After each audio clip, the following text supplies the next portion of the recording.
Video के द्वारा मैं श्री भूपेश जी जो चित्तौड़गढ़ राजस्थान के रहने वाले हैं, उन्होंने अपनी बड़ी डिटेल भेजकर प्रश्न किया है कि उनकी सरकारी नौकरी लगने के क्या योग है और विवाह कब तक होगा।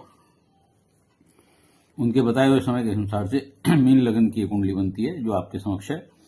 इसमें लगन में मंगल है, तीसरे भाव में गुरु है,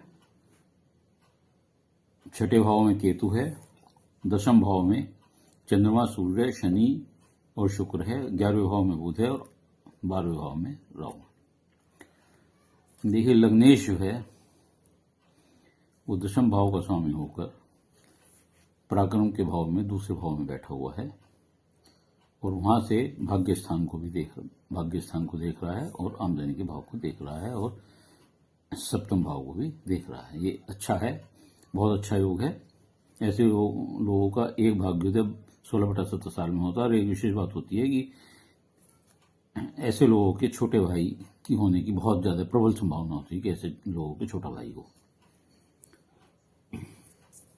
लगन में मंगल बैठे हुए हैं जो धने होकर लगन में बैठे हुए हैं, भाग्येश होकर लगन में बैठे हैं, दूसरा राजयोग बनता है।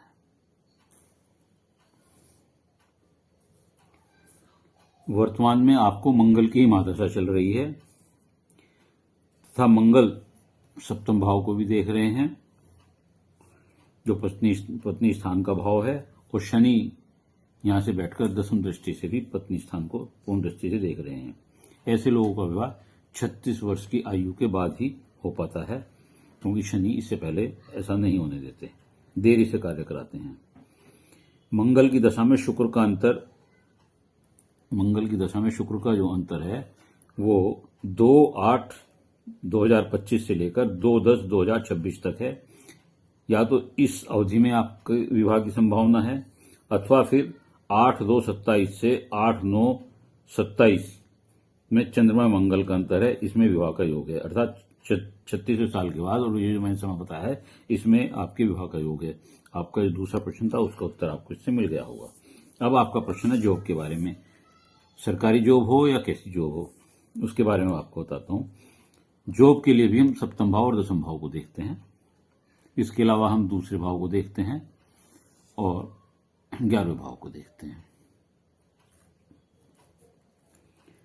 तो जॉब के लिए अगर हम देखते हैं तो 36 से 28 वर्ष के बीच आपको अच्छी जॉब लग सकती है। वो उन्हें माफी के साथ इस वीडियो में बोलते समय मेरे से 36 से 38 के बजाय 36 से 28 वर्ष कहा गया है, उसे कृपया 28 को 38 समझने की कृपा करें।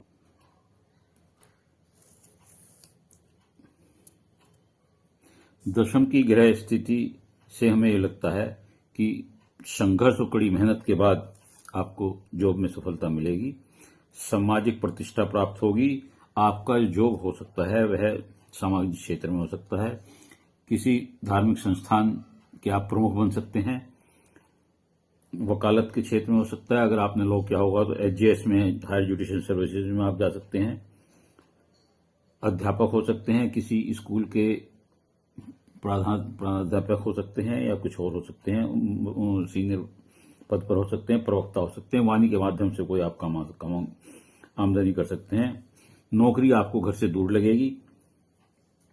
कंप्यूटर के क्षेत्र में भी हो सकता है। लेखन का कार्य, बुध जो है आमदनी के भाव में है और इसमें इसका जो सप्तम भाव है ये भी रोजगार का भाव है और यहाँ आमदनी के भाव में बैठा हुआ है। तो ये भी लेखन के कार्य से, पत्रकारिता से, सूचना विभाग से, मनोरंजन से शुक्र भी क्योंकि यहाँ इसमें दशम में बैठे हुए हैं। तो ये सब इस तरह के कार्यों से आपको नौकरी का योग देते हैं। नेवी या पोर्ट यार्ड में आपकी नौकरी हो सकती है। राजनीति में भी आप अपना भाग्य आजमा सकते हैं।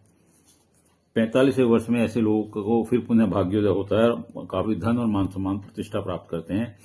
मंगल लगन में होने की वजह से आपको चोट लगने का खतरा बना रह सकता है। केतु भी यहां बैठकर उच्च पदवी प्रतिष्ठा दिलाता है, विदेश योग भी दिलाता है।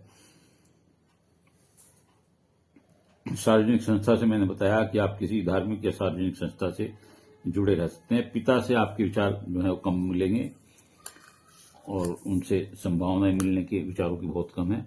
तो इस तरह मैंने आपको बताया कि आपको 36 से 28 वर्ष में इस प्रकार की अच्छी प्रतिष्ठित नौकरी मिल सकती है। और आप अगर बीमार भी होते होंगे तो जल्दी ठीक हो जाते होंगे, ये केतु की वजह से ऐसा होता है।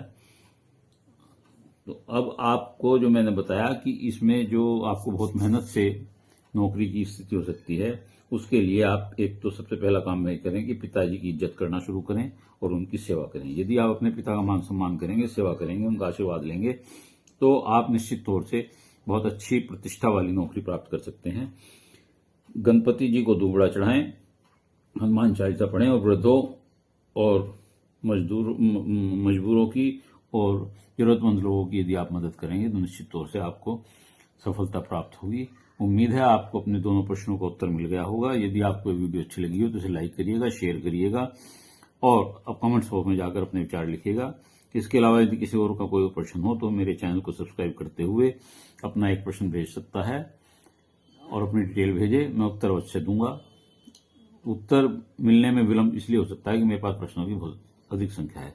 मेरा एक आपसे और निवेदन है कि बहुत से लोगों ने मेरे से अलग अलग नाम बदलकर या जन्म स्थान को थोड़ा सा परिवर्तित करके कई बार सवाल पूछ लिए हैं।